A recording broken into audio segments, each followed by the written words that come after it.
Karachi airport پر برطانیہ کے جعلی شیئر کوڈ ای ویزا پر بیرون ملک جانے کی کوشش کرنے والا شخص پکڑا گیا ہے۔ مزید جانتے ہیں ڈان نیوز کے رپورٹر عاصم خان سے۔ عاصم، اپڈیٹ کیجئے گا۔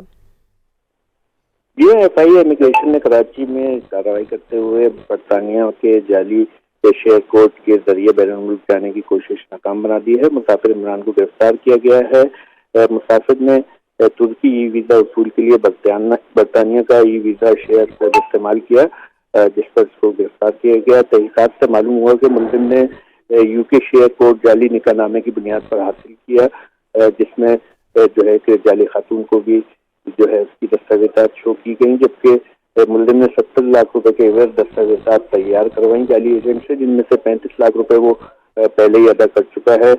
ملزم نے دوران تفتیش انکشاف کیا ہے کہ 2014 میں سمیرہ خاتون کے ساتھ جو ہے ان کے 4 بچے ہیں۔ ملزم کو مزید قانونی کارروائی کے لیے F I A anti human traffic circle Karachi کے حوالے کر دیا گیا ہے۔ بہت شکریہ عاصم خان آپ کا۔